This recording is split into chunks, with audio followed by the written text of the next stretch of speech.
Are we there yet? I can't help but think back in my childhood of occasions when we were going on trips. I come from a family of 3 boys, and we had an old station wagon. And back in that time, there weren't all of the regulations pertaining to car seats and things of that nature. So when we would go on a long trip, my parents would throw pillows in the back of the car, and all the boys would pile into the back and go to sleep. But then as we would be driving along, we'd cross over the Benjamin Franklin Bridge. If we were going to the seashore, and all of a sudden one of us would jump up and say, "Are we there yet?" We'd go just a little bit further, and another one would jump up. "Are we there yet?" And a little bit further, the other one would jump up. It was quite a number of times just questioning, are we there yet? Well, Advent is a journey. And we are journeying to this mystery of Christmas. And along the way, there are markings, and time again, we're being stirred inside our depths. Are we there yet? You think, for instance, of listening to the radio these days. Time and time again, you're going to hear there are so many shopping days before Christmas. In some sense, that is a measure. And they're keeping track of just how close we are to the destination. We also know, just looking around, we begin to see the sights and smell the evergreen. And there's something of that stirring up inside of us again. Are we there yet? We recognize liturgically how the church is in some way marking off the time as we're approaching the mystery of Christmas. We have, first of all, this season of Advent, but then within the season of Advent, we have, the first half up until the 17th, where we're directing our attention towards the glorious coming of the Lord. I like to think of Advent something as a hill, and as we're going up the hill, our eyes are fixed on the sky above the hill. But then on the 17th, when we cross over that crest, at that point our vision becomes more and more focused. We recognize we're getting closer, we're getting focused on that singular coming of the Lord into our lives historically in Bethlehem. We also recognize the cadence of the O antiphons for those who are doing the evening prayer. In the evening prayer, once you cross the 17th, the antiphons are very distinctive, where they begin with O. And in fact, the song, O Come, Emmanuel, it's taking those antiphons and just making them into this pattern of song. So we're journeying closer and closer, and we're asking ourselves, are you there yet? But I would like to draw upon something of a personal experience to sort of orient the question and the journey in a slightly different direction. During my years of study in Rome, occasionally on Sunday, I used to like to go out to the shrine of Our Lady of Divine Love. I usually refer to it just as Divino Amore. It's on the outskirts of the city of Rome. And I went this one day. It was a Sunday afternoon. I don't exactly know the date, but I know it was either the first or the third Sunday within the liturgical cycle. Because when I got to the shrine, I went into the crypt chapel. And I opened up my Liturgy of the Hours, and I began to say the prayer for the Liturgy of the Hours. I know it was the first or third week in the cycle because I found myself reading Psalm number 118. In that psalm, I was proceeding through it. In Psalm number 118, it gets used for the daytime prayer on the first and third Sundays. It's used for the morning prayer on the second and fourth Sundays. So I open my breviary in this crypt chapel and I begin going through Psalm number 118. Now I was praying along, and all of a sudden I got to a passage in Psalm 118, and the lights went out. The passage which I was reading, "Open to me the gates of holiness. I will enter and give thanks." The lights went out. Well, I stayed there for a couple minutes. There were a few other people in that lower chapel. I stayed for a couple of minutes, and the lights came back on. So I began to proceed, and I gazed over the psalm, quickly found my spot. I no sooner read the words, "Open to me the gates of holiness. I will enter and give thanks," and was ready to pick up and proceed, and the lights went out a second time.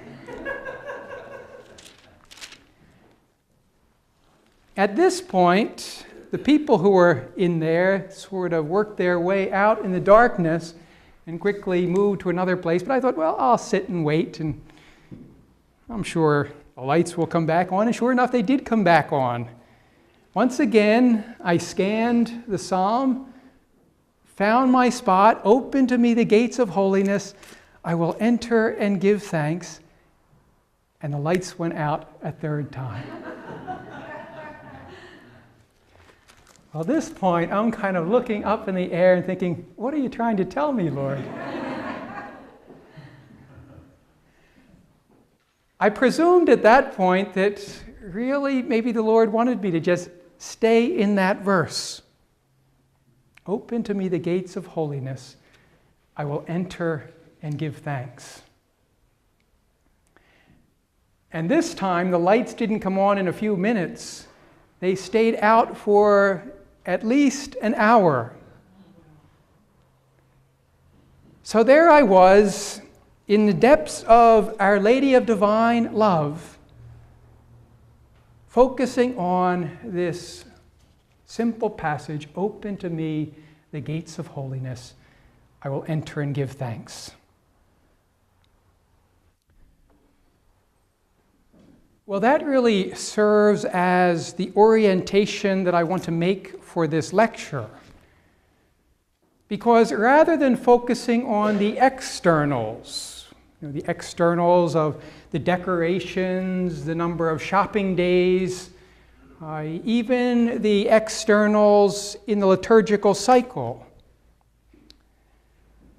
rather than focus on that, I want to invite you to consider the journey into the depths of Our Lady of Divine Love. Isn't this what Advent is about? Something of a journey into the depths of the Blessed Mother. Are we there yet? Not in terms of a geographical position,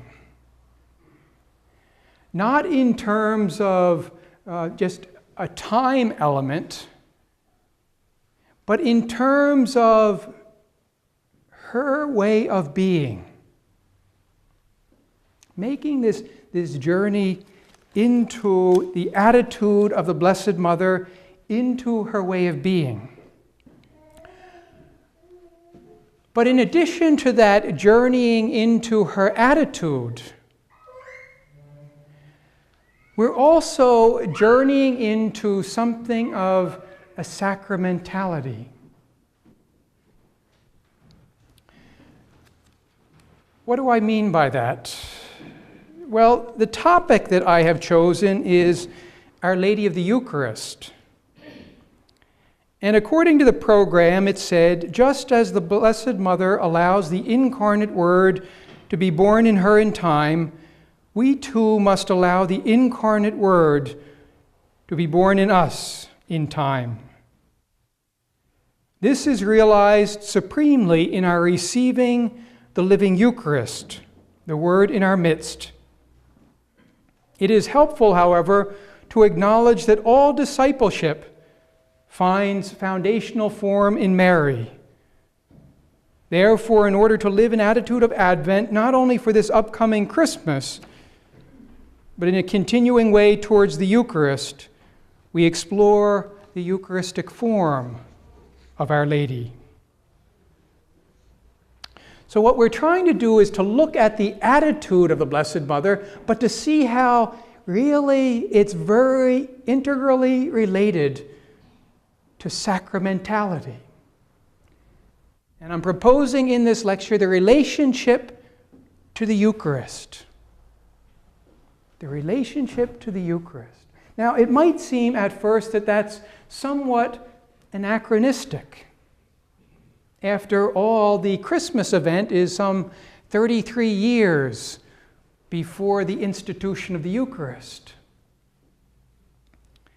We also know that in the Gospel accounts at the Last Supper, there is no mention of the Blessed Mother being present for that Last Supper, for that first institution of the Eucharist.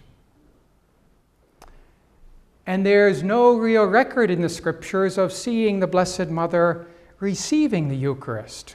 Now, I did have a priest friend who said he often found it helpful just to meditate on the Apostle John celebrating the Eucharist and providing Mary that blessed sacrament.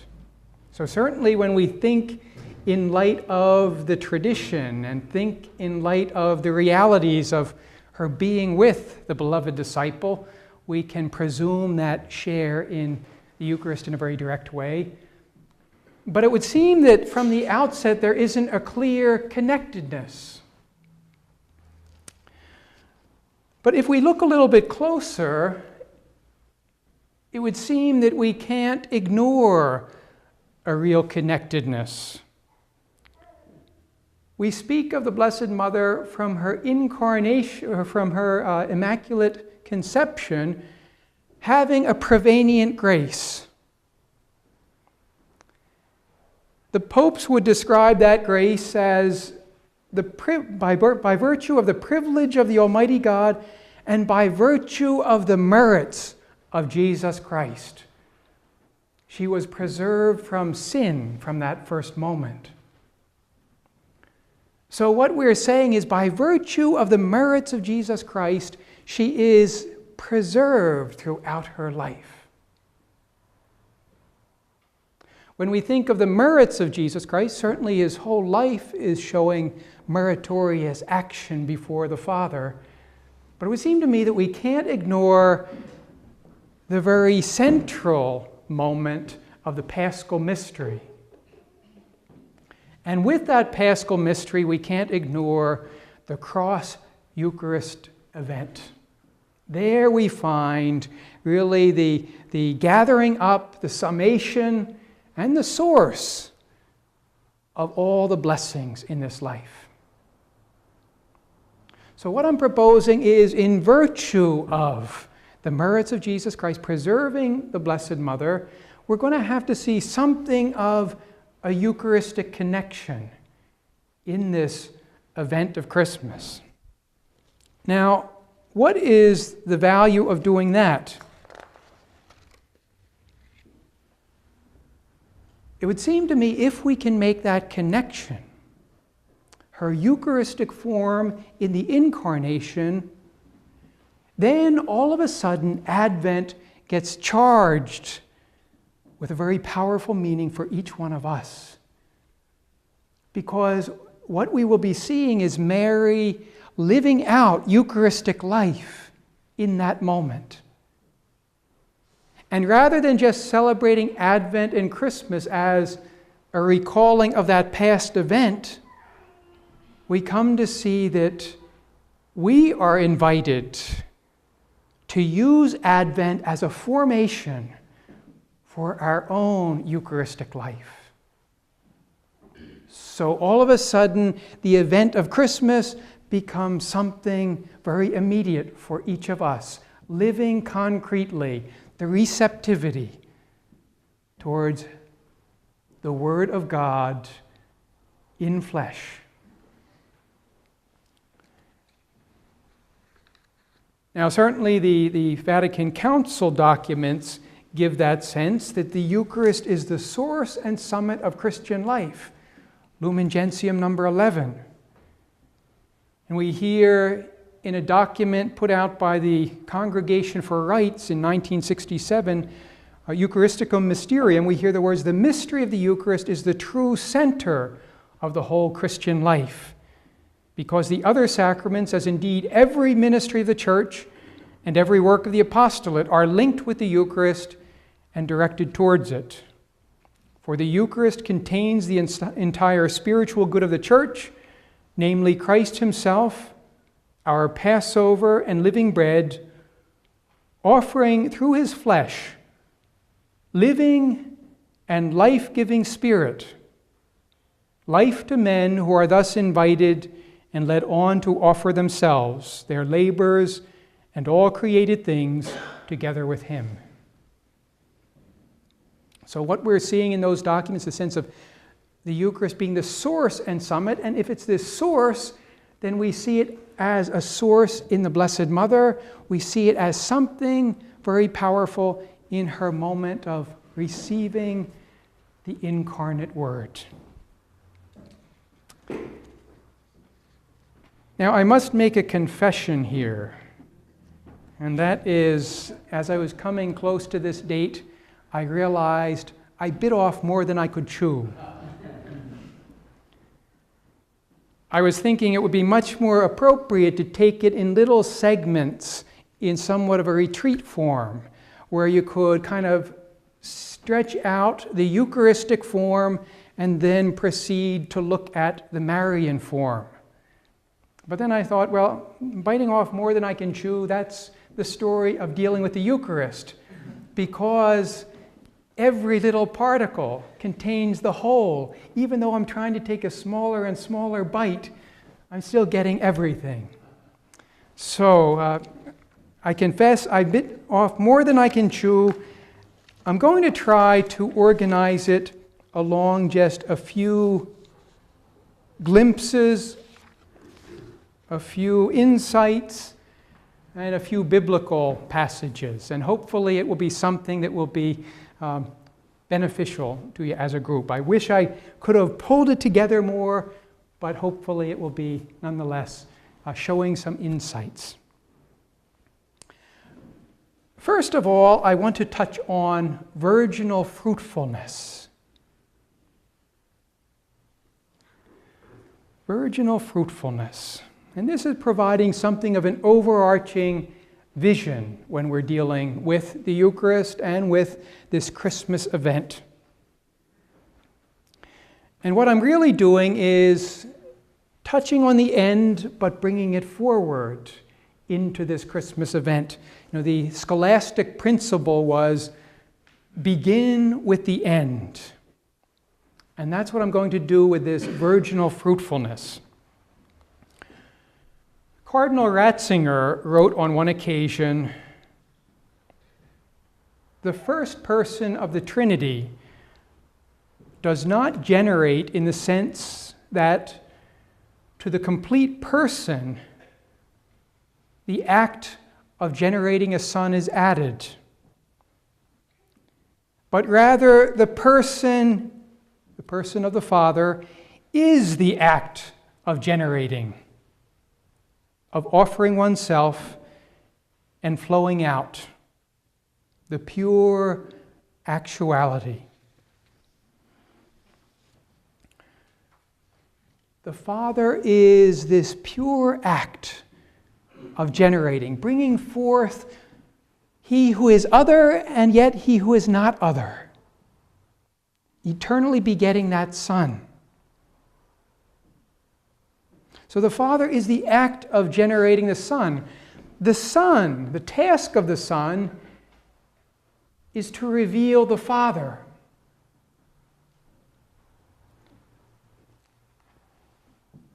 So in his revelation, he's proceeding forth, and at the summit of revelation is to reveal this mystery of the begetting Father. So his revelation has to progress to the deepest act of generating. The deepest expression of revelation is accomplished in the furthest reach of incarnation.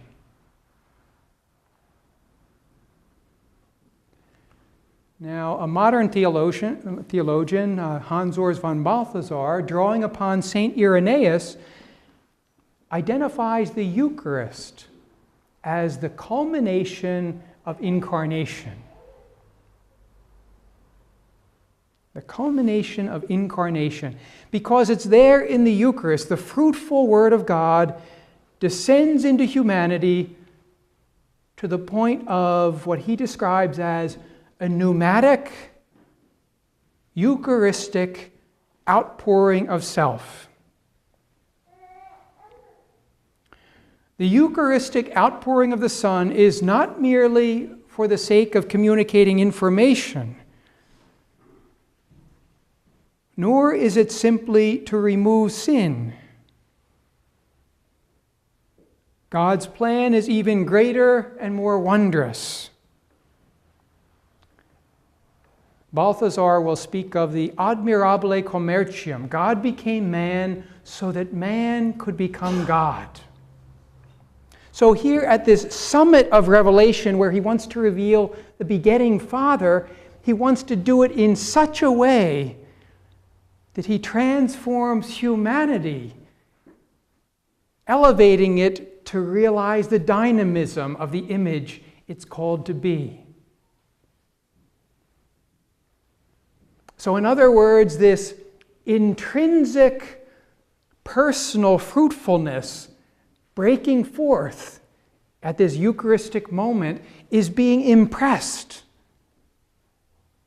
upon humanity, creatures, so that they too can touch upon something of this divine fruitfulness.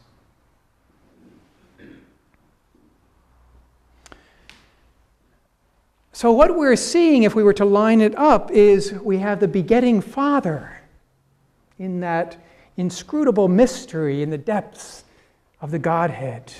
The begetting Father who reveals his face in this Eucharistic moment. But in the process of that Eucharistic moment is impressing the same fruitfulness, personal fruitfulness, upon creatures. So in other words, we see something of a trajectory. The begetting Father, the Eucharistic Christ, and a virginal fruitfulness impressed upon the world. The Father is the origin, eternally begetting the Son. The Son is the eternal image of the Father, embodying the Father's personal fruitfulness and communicating it to humanity in the personal and fruitful outpouring of himself in this cross Eucharist event. But then Mary Church becomes the creaturely image, the virginally fruitful bride. The priority of the divine is preserved in the active masculine fruitfulness of Christ, which awakens the receptive feminine fruitfulness of the creature. But the virginal bridal attunement in the church, that's really the theosis, the divinization of our humanity.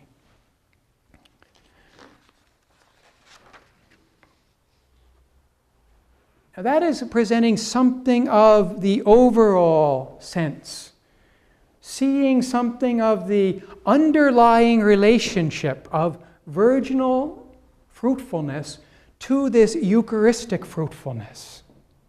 So when we look at Christmas, when we're seeing this virginal fruitfulness break forth, it's not something apart.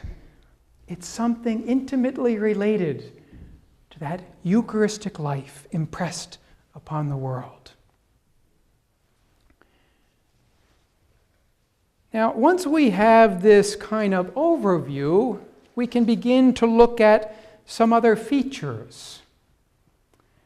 And I'm going to call your attention to the fiat of the Blessed Mother. The fiat, which is really an expression of a Eucharistic yes. I think I might have told this the last time I was over here, but I think it's worth repeating. When I was over in Rome, there was a dissertation, or a defense of a dissertation that took place.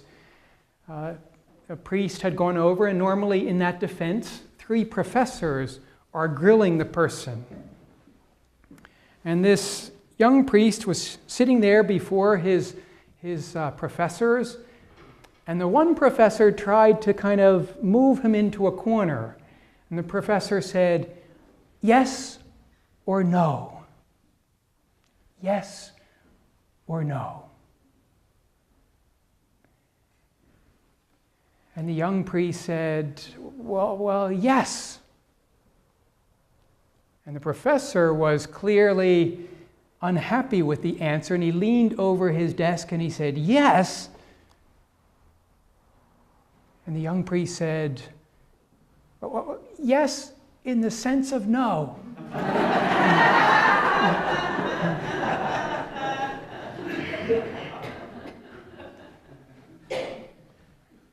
Yes, in the sense of no. Isn't that a lot like the yes of fallen humanity? They want to say yes to God, but it's always falling short. It's a yes overtly, but if you really press a little deeper, it's an underlying no. Yes, in the sense of no.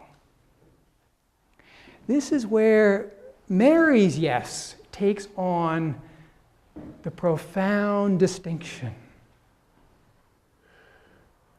I remember hearing at a parish that I worked at in the inner city that had a beautiful gospel choir. They had this song which they sang, and the refrain has always stayed very vividly in my mind. The refrain was, "Yes, Lord, completely yes. From the bottom of my heart to the depths of my soul, it's yes, Lord, completely yes."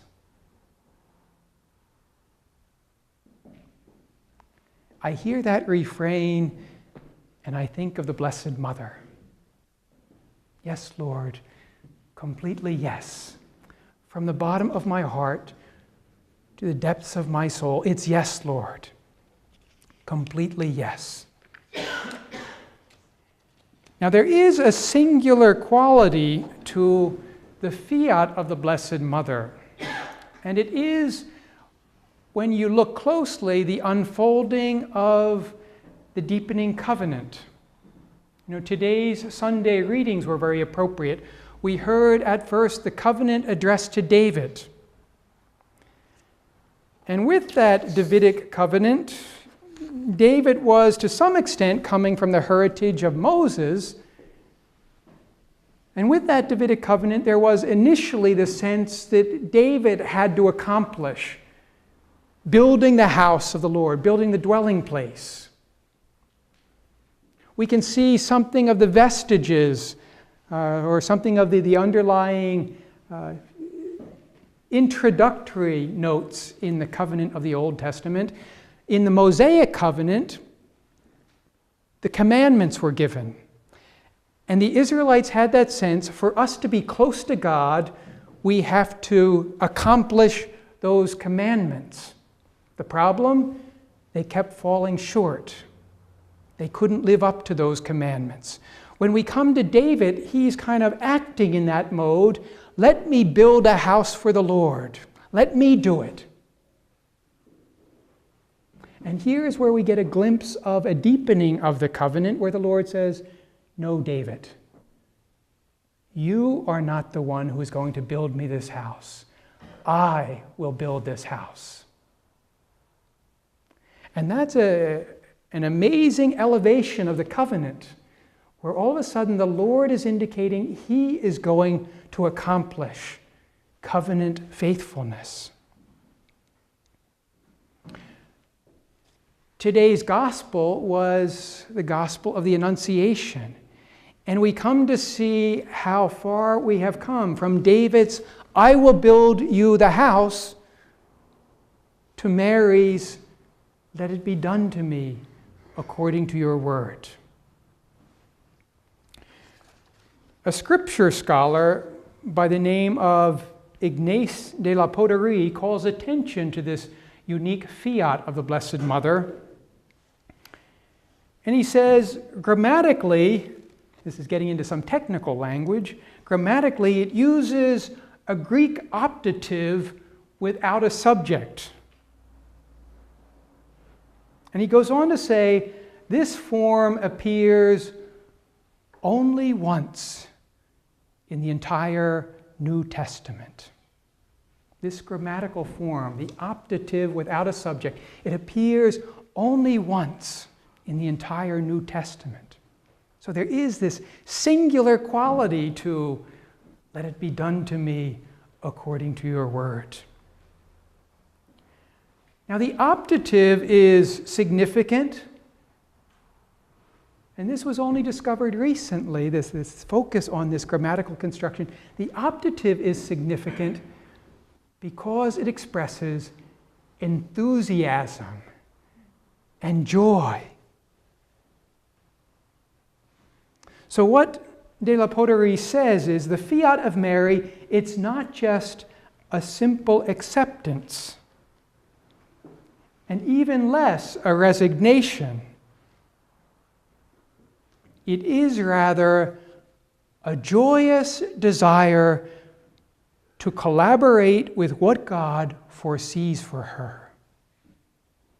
It is rather a joyous desire to collaborate with what God foresees for her. It is the joy of total abandonment to the goodwill of God. The joy of total abandonment to the goodwill of God. What he is suggesting is that this fiat is without limit. And it is characterized by this overwhelming joy. The joy of participating with God.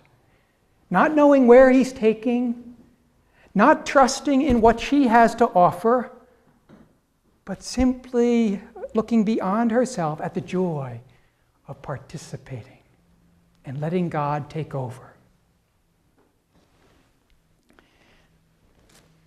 Now, along with this, I would like to share with you a biblical passage. And I think this can help in focusing in on that fiat and what it means as it gets extended. It's a little bit long, but I think it's worthy to consider in light of a form of the fiat, but the form of the fiat taking on this Eucharistic quality. I'm calling to mind a passage from the first book of Samuel, chapter 25. It's a rather obscure passage, but it's a passage which speaks of King David living as a fugitive. You know, Saul is still in power at this time. King David is living as something of a fugitive. But there is this incredible account where he comes upon Nabal and Abigail. Now, David was living out in the wilderness with several hundred men. Nabal is in charge of the shepherds out in that area. And David, with his men, has protected Nabal and his people. Abigail is the wife of Nabal. They come to the time of the shearing of the sheep. So David decides to send a delegation to Nabal. And they say this to Nabal: "Peace be with you, my brother, and with your family, and with all who belong to you. I have just heard that shearers are with you. Now when your shepherds were with us, we did them no injury. Neither did they miss anything all the while they were in Carmel." Here it is, in Carmel of all places. "Ask your servants, and they will tell you so. Look kindly on these young men, since we come at festival time.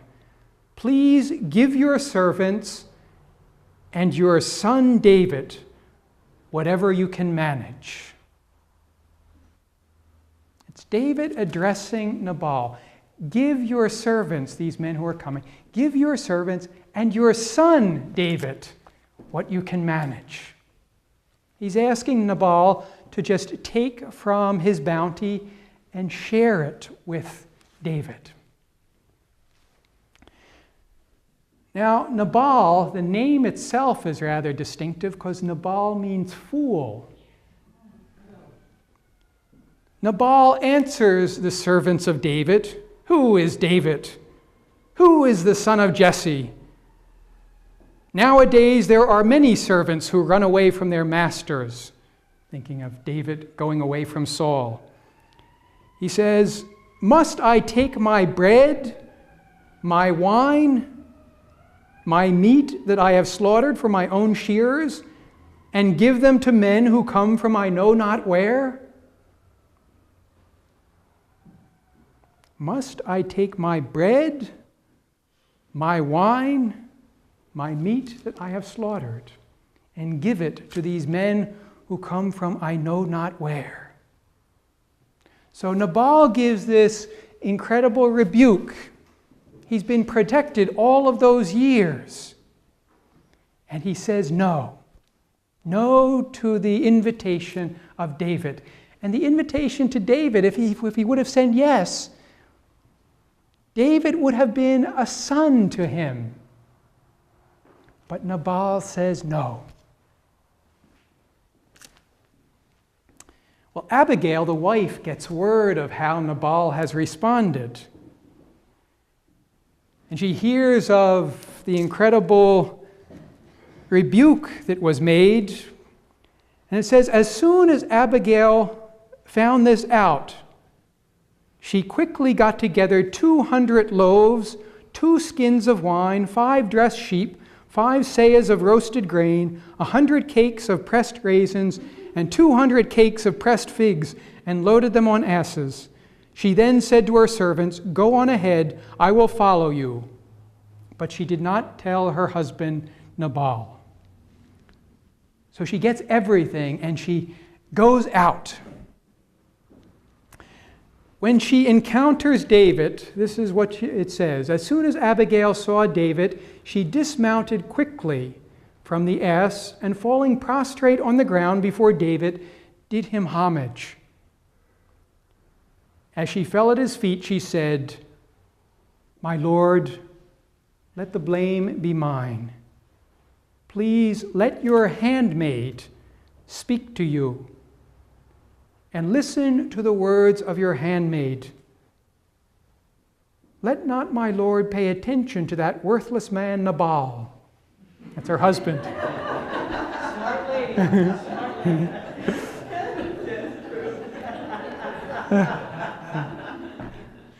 "For he is just like his name." She says, "Fool is his name, and he acts the fool. I, your handmaid, did not see the young men whom my Lord sent. Now, therefore, my Lord, as the Lord lives, and as you live, it is the Lord who has kept you from shedding blood and from avenging yourself personally. May your enemies and those who seek to harm my Lord become as Nabal, Accept this present, then, which your maidservant has brought for my Lord, and let it be given to the young men who follow my Lord. Please forgive the transgression of your handmaid, for the Lord shall certainly establish a lasting dynasty for my Lord, because your lordship is fighting the battles of the Lord, and there is no evil to be found in your whole life long. Abigail is going out with everything she could gather. Now, I told you the meaning of Nabal, fool. It's interesting to see the meaning of Abigail. Abigail in Hebrew means the Father rejoices. The Father rejoices. So we see this action, putting at the disposal everything to David. Well, let's pick up on the story. After Abigail returns, Nabal was having a party and he was drunk, so she felt no point in trying to speak to him at this time.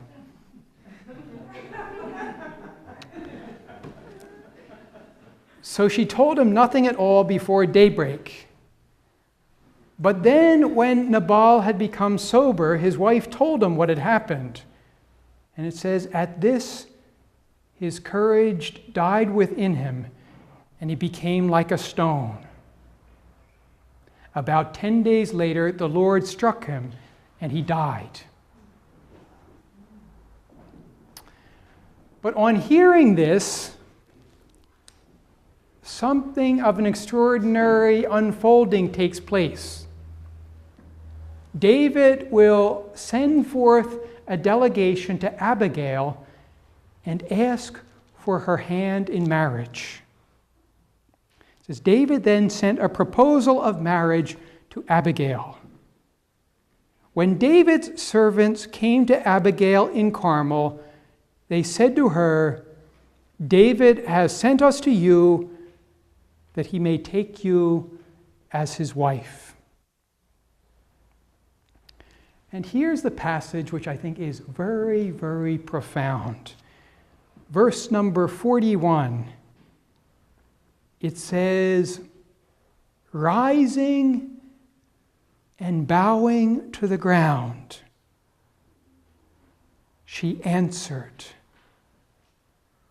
your handmaid would become a slave to wash the feet of my Lord's servants. Rising and bowing to the ground, she answered, your handmaid would become a slave to wash the feet of my Lord's servants.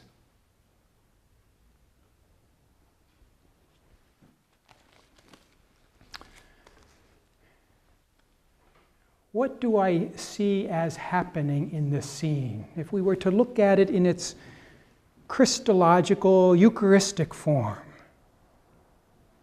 Well, it seems to me that Nabal, in a certain way, represents the old covenant. There's a stinginess to Nabal. And really, if we live just at the level of the law, there's going to be something of a stinginess. If we're living at that letter of the law, just following the commandments, somehow it's falling short. Abigail represents the one who, in this distinctive moment, recognizes something more in David coming. And just as David has offered Nabal, thank you. Just as David has offered Nabal the chance to take him as son, he's fallen short. But Abigail, grabbing everything she has, goes forth, so that there is this sense at the outset of a sonship, but then it blossoms into this incredible relationship. Now, when I focus on that verse, rising and bowing down, isn't that what we find in the Eucharist? An ascending and descending. The most profound humiliation, and at the same time, the divinization, the glory breaking through. And isn't that something of what we're seeing in this Annunciation? A bowing down to, in this passage, David, but if we see him representative of the Word, a bowing down before God and a being lifted up in the process. A rising and a bowing down. But then we have those words, your handmaid would become a slave to wash the feet of my Lord's servants. Think about the Eucharist. Think about the Eucharist. If we were to look at the Eucharist in its structure, you would come to see that it follows a very distinctive pattern because of its origins in the Jewish Passover. There would normally be a gathering together where they'd have individual blessings taking place of different food groups. But then the distinctive moment is the moment of the breaking of the bread. That's when the head of the household would step forward, say a blessing over the bread, that one individual blessing for everybody, break it and give it to all of those who are assembled. If a person were to come after that point, they could not share in the Passover meal because they had to share in that moment of fellowship.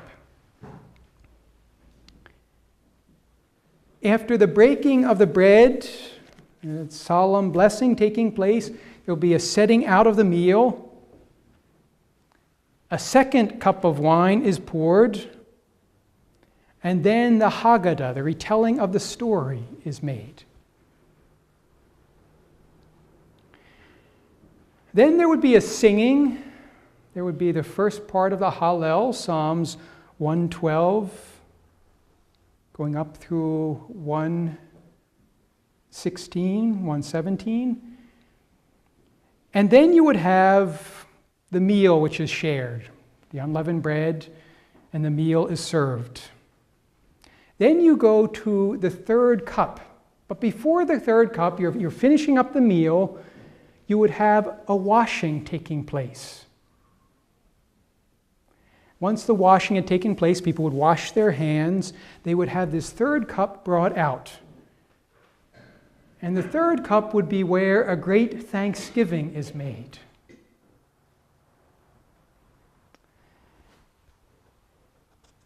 After the great thanksgiving, there would be the Hallel sung, the fourth cup of wine, and then they would part. So I'm going through that rather quickly, but just to give you something of a sense of the structure. I say that because it's important to know something of that structure. Most people, when they look at the Passover ritual, feel as though the indications are that the breaking of the bread is that first breaking, the one where Jesus said, "Take and eat, this is my body." And as a result, it bears with it that incredible meaning of unity. But now it's not just a unity in broken bread, it's going to be a unity in his body. Scholars tend to view that third cup, the cup of blessing, the cup of barakah, the cup where a Eucharistic prayer of thanksgiving was made. That is the cup where he said, "Take and drink, this is my blood." If that's the case, Then sandwiched between those two moments, right before the cup, but really falling in between the two, will be what we see in the Gospel of John, where Jesus gets up from the table after the meal, wraps the apron around him, and proceeds to wash the feet of his disciples. So if you have that sensitivity, you realize that that washing of the feet is so central because it is not only sandwiched in between these two distinctive ritual moments, but it's showing the embodiment of what the two ritual moments are all about.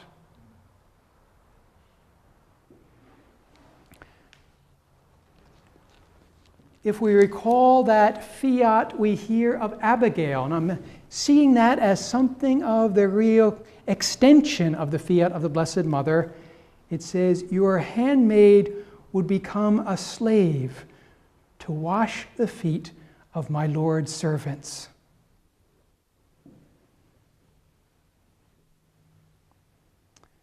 When Jesus washes the feet of his disciples, he tells them, this is what you have to do. Well, Abigail, the one whom the Father rejoices in her very fiat, has consented to washing the feet of the servants.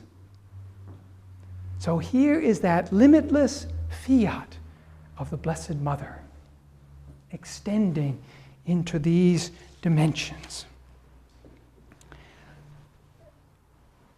The time is running, and I don't want to go into a whole lot, but I wanted to touch one other area, and that is sacrifice.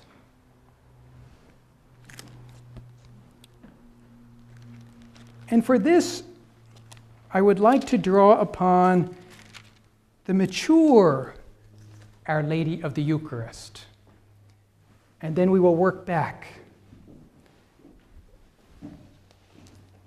The mature Our Lady of the Eucharist is the one who has journeyed to the foot of the cross, has experienced the death and the resurrection of Jesus.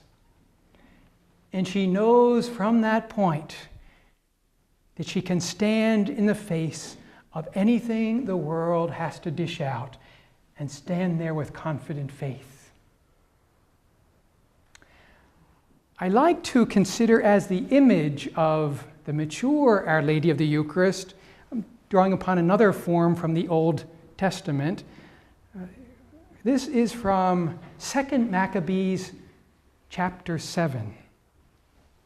I won't take this in the same detail as the other one, but I think it presents a very powerful image. This is the martyrdom of the woman and her 7 sons. Now you might recall what has happened is the Jewish people, they're constricted to these rules pertaining to what they eat and what they drink. A pagan emperor has stepped forward and he's trying to force them to eat what is not sacred. And he comes to this mother and her 7 sons. They refuse to eat. And so he decides to persecute them and put them to a torturous death. But he does it one by one, hoping that the others will give in. Just to give you something of a sense, he heats up this cauldron, and he commands his executioners to treat them in this terrible way. It says, while they were being quickly, at that the king in fury gave orders to have pans and cauldrons heated. While they were being quickly heated, he commanded his executioners to cut out the tongue of the one who had spoken for the others, to scalp him and cut off his hands and feet, while the rest of his brothers and his mother looked on. When he was completely maimed but still breathing, the king ordered them to carry him to the fire and fry him.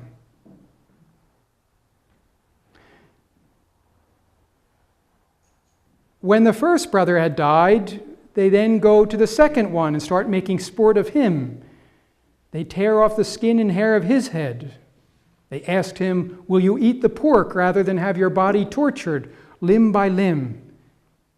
He too refuses to eat the pork, and they proceed to go through each brother.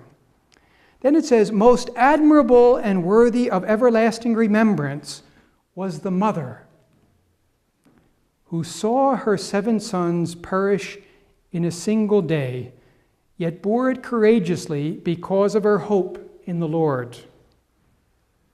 Filled with a noble spirit that stirred her womanly heart with manly courage, she exhorted each of them in the language of their forefathers with these words, 'I do not know how you came into existence in my womb.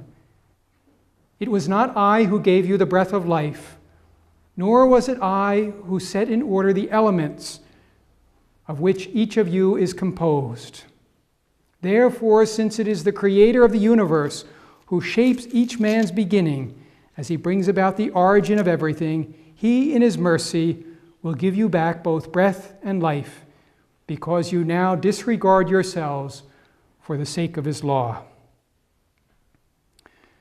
So here she is in the face of this torture, watching her children.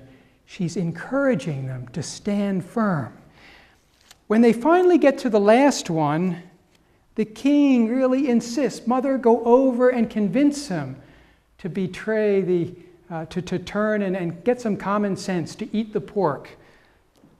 This is what she says, going over to the last one. "Son, have pity on me, who carried you in my womb for 9 months, nursed you for 3 years, brought you up, educated and supported you to your present age. I beg you, child, to look at the heavens and the earth and see all that is in them. Then you will know that God did not make them out of existing things. And in the same way, the human race came into existence. Do not be afraid of this executioner, but be worthy of your brothers and accept death, so that in the time of mercy I may receive you again with them."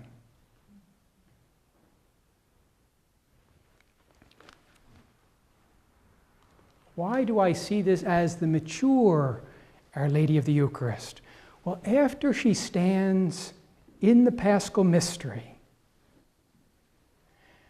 she knows God raises up life in death.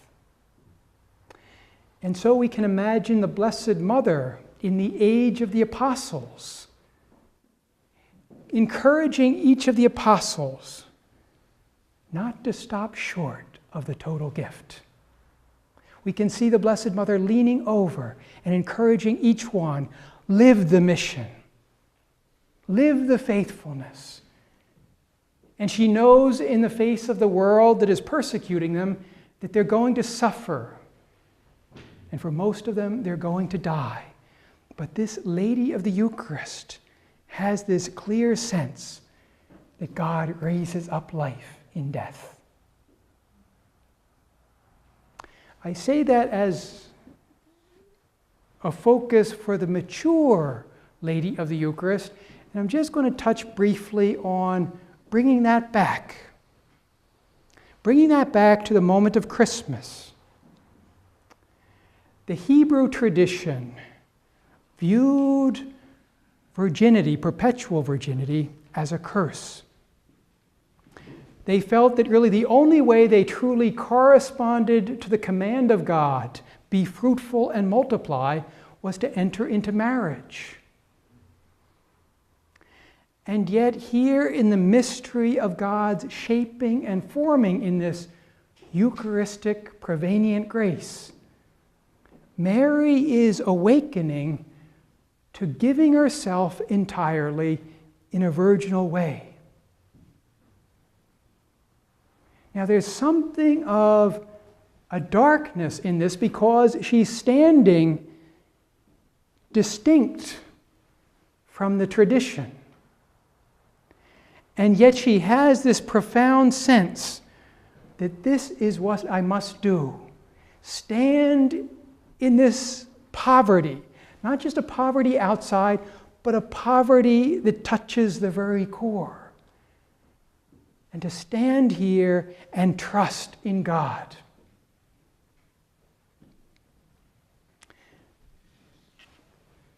Isn't that what Eucharist is calling us to do?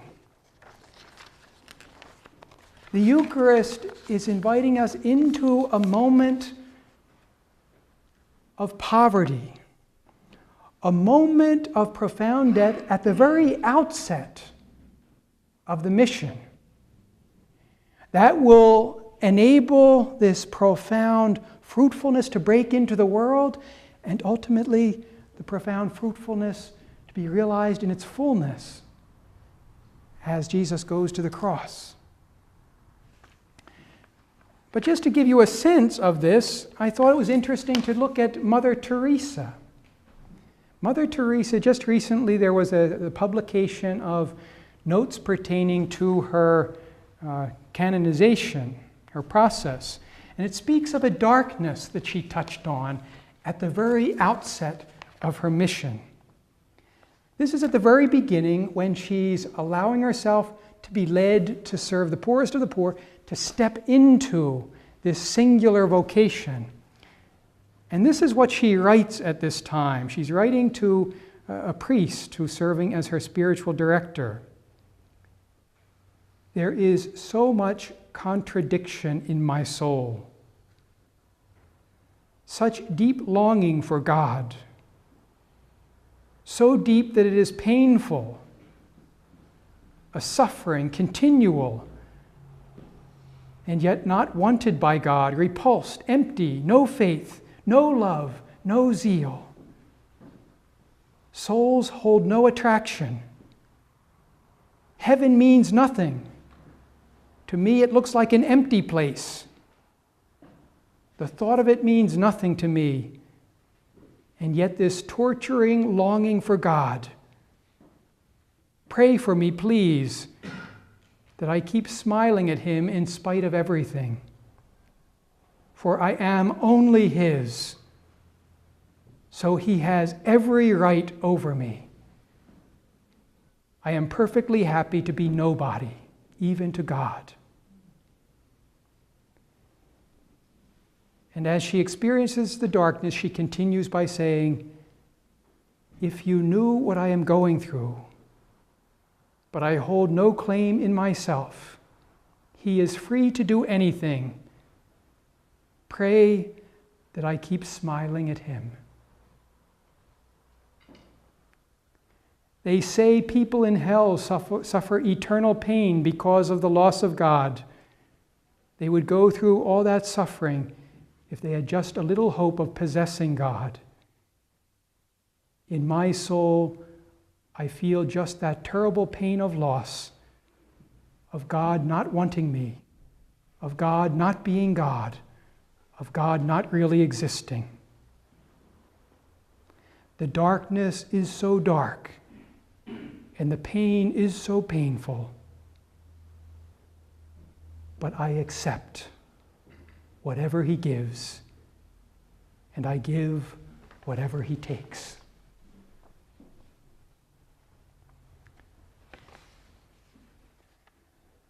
The sacrifice of the lady in Maccabees is a reflection of the sacrifice foreshadowed in this acceptance of a virginal mission of the Blessed Mother. And it is the sacrifice touched upon in any disciple who is willing to step into that Eucharistic moment, giving birth to God's fruitfulness. Not yes in the sense of no, but yes, completely yes. From the bottom of my heart to the depths of my soul, it's yes, Lord. Completely yes. As we approach Christmas, as we enter upon so many different preparations, this is really the place we have to look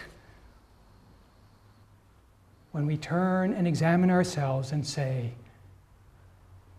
are you there yet? Are we there yet? Thank you very much. God bless.